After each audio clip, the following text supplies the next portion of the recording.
அஸ்ஸலாமு அலைக்கும் வரஹ்மத்துல்லாஹி தஆலா வபரகாத்துஹு. அஊது பில்லாஹி மினஷ் ஷைத்தானிர் ரஜீம். பிஸ்மில்லாஹிர் ரஹ்மானிர் ரஹீம்.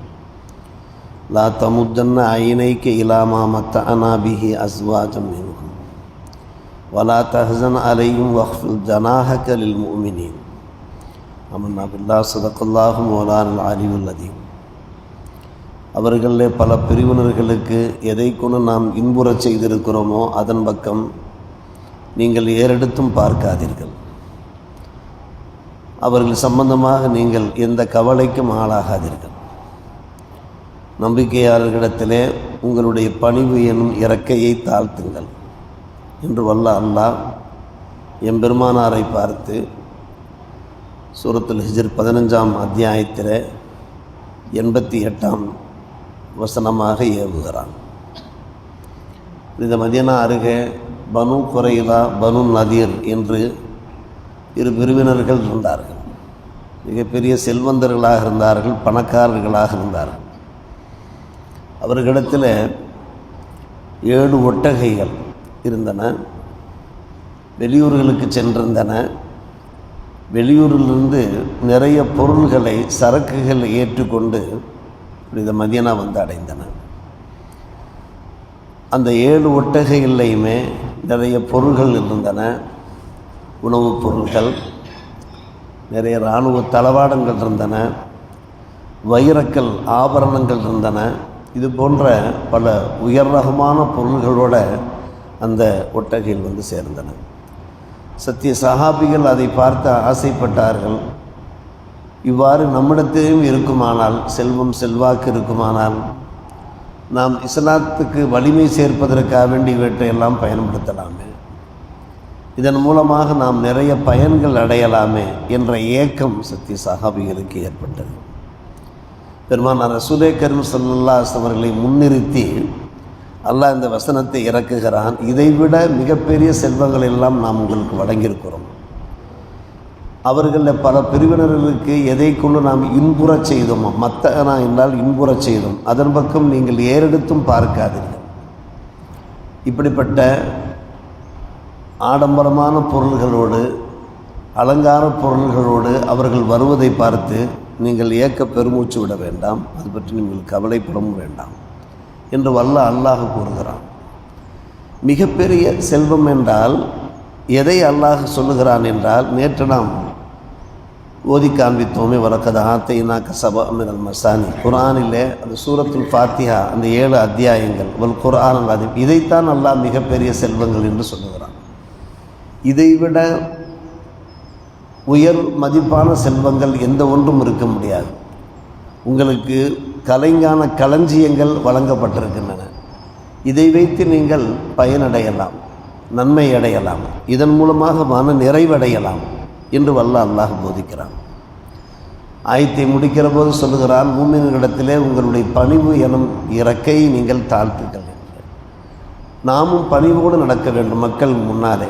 பெருமானார் ரசூலே கரீம் ஸல்லல்லாஹு அலைஹி வஸல்லம் அவர்களை போன்ற பணிவின் சிகரத்தை எவரும் பார்க்க முடியாது. இருந்தாலும் அவர்களை பார்த்தே அல்லாஹ் சொல்லுகிறான் என்றால் நமக்கு அல்லாஹ் போதிக்கிறான்.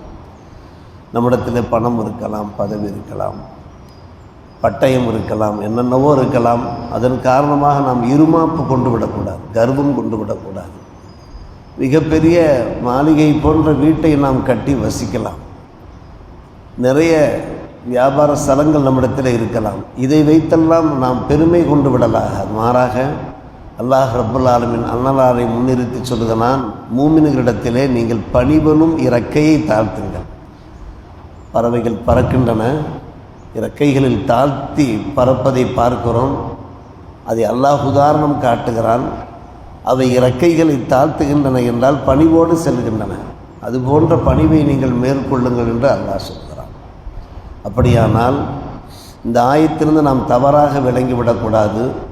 முற்றும் துறந்த முனிவர்களாக நாம் வாழ வேண்டும் என்று நம்முடைய மார்க்கம் சொல்லவில்லை. உலகத்தை ஒரேடியாக ஒதுக்கிவிட வேண்டும் என்று சொல்லவில்லை. ஆனால் உலகாதாயங்களையே முன்னிறுத்தி நாம் வாழக்கூடாது. எந்த ஒன்றை எடுத்தாலும் அதில் உலகாதாயம் பார்க்கிறோம். சில பேரை பார்க்கலாம், பைத்தியமும் இருப்பார், பித்து பிடித்தவர்கள் போன்று இரவெல்லாம் பணத்தை பற்றி யோசி. காலையில் கண் விழித்த உடனே பணத்தை, எந்த ஒரு காரியத்தில் இறங்கினாலும் நமக்கு லோகாதாய பலன் இருக்கிறது, என்ன பலன் இருக்கிறது என்பதை மட்டும் பார்ப்பார்கள்.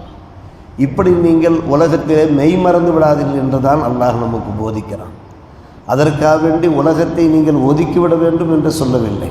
மனைவி மக்களோடு வாழ வேண்டும், நல்ல வசிப்பிடங்களோடு வாழ வேண்டும், நமக்கு தேவையான செல்வங்களை நாம் ஈட்டிக்கொள்ள வேண்டும், பொருளாதாரத்திலே முன்னேற வேண்டும், அதெல்லாம் அல்லாஹ் ரப்புல் ஆலமீன் மறுக்கவில்லை.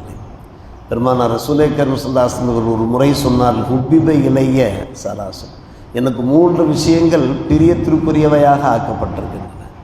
நம்பர் 1 அந்நிசா, பெண்கள். ஹதீஸ் ஷரீஃபிலே வருகிறது, பெண்களுக்கான அந்த உரிமைகளை பாதுகாப்பது எனக்கு மிக பிரியமானது. நம்பர் 2 அத்தீபு, வாசனை திரவியங்கள். பெருமானார் ரசூலே கரீம் ஸல்லல்லாஹு அலைஹி வஸல்லுக்கு வாசனை திரவியங்கள் என்றாலே அவ்வளவு பிரியமாக இருக்கும், அவ்வளவு உவப்பாக இருக்கும் என்று சொன்ன பெருமானார் ரசூலே கரீம் ஸல்லல்லாஹு அலைஹி வஸல்லம் அவர்கள் முத்தாய்ப்பாக சொன்னார்கள், ஆயினும் கூட என்னுடைய கண் குளிர்ச்சி தொழுகையில் இருக்கிறது என்று சொன்னார்கள். அங்கே லௌகீகமும் வருகிறது, ஆன்மீகமும் வருகிறது. லௌகீகம் என்ன? பெண்களுடைய அந்த உரிமைகளை பாதுகாப்பது, மனைவி தாய்மார்களுடைய உரிமைகளை பாதுகாப்பது, வாசனை திரவியங்கள், அதன் மூலமாக லௌகீக பலன்கள் கிடைக்கின்றன. அதே சமயத்தில் எனக்கு கண் குளிர்ச்சி மகிழ்ச்சி தொழுகையில் தான் இருக்கிறது என்றால், உண்மையிலே தொழுகையிலே கிடைக்கின்ற அந்த கண் குளிர்ச்சியை நம்முடைய சமுதாயம் விளங்கினார்கள் என்றால் அவர்களால் தொழாமல் இருக்கவே முடியாது. எதிலேயோ அவர்கள் மகிழ்ச்சியை தேடிக்கொண்டிருக்கிறார்கள், சந்தோஷத்தை தேடிக்கொண்டிருக்கிறார்கள். ஆனால் தேட வேண்டிய கடமைகளிலே தேடாமல் இருக்கிறார்கள். உண்மையிலே இதில் தான் மன மகிழ்ச்சி இருக்கிறது. அப்படியானால் உலக ஆதாயத்திற்காகவே நம்முடைய ஈமானை இழந்து விடக்கூடாது, நம்முடைய மார்க்கத்தை தீனை இழந்து விடக்கூடாது என்பதுதான் இந்த வசனத்தினுடைய ஒரு பொருளாக இருக்கிறது. நம்மிலே பலர் மிகப்பெரிய பணக்காரர்களாக இருக்கலாம், மிகப்பெரிய செல்வந்தர்களாக இருக்கலாம். அவர்களை பார்த்து நாம் ஏங்க வேண்டிய அவசியமே கிடையாது. அல்லாஹ் நமக்கு தந்திருக்கக்கூடிய கொஞ்சம் நெஞ்சும் செல்வங்கள், அந்த செல்வங்களை நமக்கு மன நிறைவு கிடைக்கிறது. மிகப்பெரிய பங்களாக்களை கட்டியவர்களெல்லாம் நிம்மதியாக வாழ்கிறார்களா? கண்டிப்பாக கிடையாது. அவர்கள் சம்பாதித்த அந்த செல்வங்கள், அந்த பங்களாக்கள் அவர்களுக்கு பெரிய அளவுக்கெல்லாம் பயன் கொடுக்கவில்லை. நிறைய பேர் அவர்கள் வாழ்வாதாரத்தை இழந்து விடுகிறார்கள், அவர்கள் திவாலாக ஆகிவிடுகிறார்கள், மிகப்பெரிய சிரமத்திற்கு ஆளாகிறார்கள். எல்லாவற்றையும் இழந்து நிற்பதையெல்லாம் பார்க்கிறோமே. அப்படியானால் இந்த உலக இன்பங்கள் தான் நமக்கு பயன் கொடுக்கும் என்று நாம் எண்ணலாகாது. கடைசியாக பெருமானார் ரசூலே கரீம் ஸல்லல்லாஹு அலைஹி வஸல்லம் சொன்னார்கள், கியாம நாள் நெருங்கி வரும், புகாரில் வருகிறது. அப்போது என்னுடைய உம்மத்துமார்களுடைய சிறந்த செல்வமாக ஆட்டு மந்தை இருக்கும். என்ன செய்வார்கள்? ஆட்டு மந்தைகளை இழுத்து கொண்டு அழைத்து கொண்டு மலை சிகரங்களுக்கு செல்வார்கள்.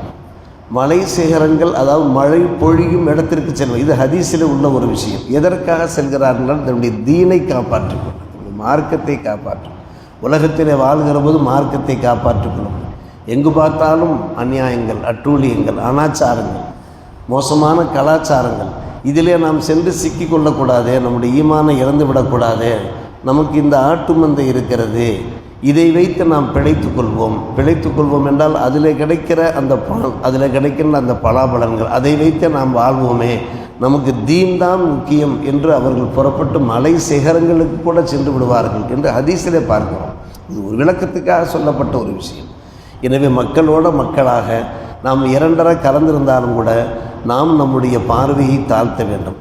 பணக்காரர்களை பார்த்து ஆடம்பரத்தோடு வாழக்கூடியவர்களை பார்த்து, அலங்காரத்தோடு வாழக்கூடியவர்களை பார்த்து நாம் இயங்க வேண்டிய அவசியம் இல்லை. உங்களுடைய பார்வைகளை திருப்பாதீர்கள் என்கிறான். குர்ஆனில் சூரத்து தாகாவிலேயும் இதே 131ஆம் வசனம், சூரத்து தாகாவிலே 131ஆம் வசனத்திற்கு செல்லுங்கள். இந்த ஆயத்தினுடைய விளக்கத்தை தாங்கள் பார்த்து கொள்ளலாம். மக்களிலே பல பிரிவினர்களுக்கு நாம் எதை கொண்டு இன்புறச் செய்திருக்கிறோமோ அதை பார்த்து நீங்கள் ஏறெடுத்தும் பார்க்காதீர்கள். வலா தமுத்தன்னா ஐனைக்கு என்றால் என்ன அர்த்தம்?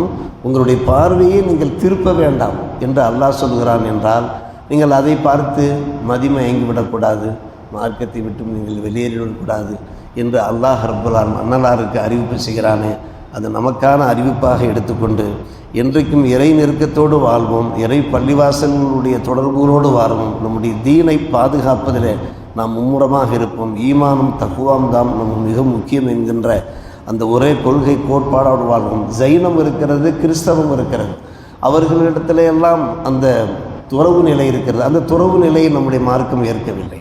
அவரிடத்தில் துறவு நிலை இருக்கிறது, அதாவது உலகத்தையே ஒதுக்கி வைக்கும். மார்க்கம் அந்த அளவுக்கு சொல்லவில்லை. நீங்கள் மனைவி மக்களோடு வாழுங்கள், செல்வத்தை சேகரிங்கள் என்று தான் சொல்லுகிறது. இந்த அடிப்படையில் நம்முடைய வாழ்க்கையை அமைத்துக் கொள்வோம். அல்லாஹ் ரப்பல் நல்லூர் புரிவானாக. வாஹிர் தாவா அல்ஹம்துலில்லாஹி ரப்பில் ஆலமீன்.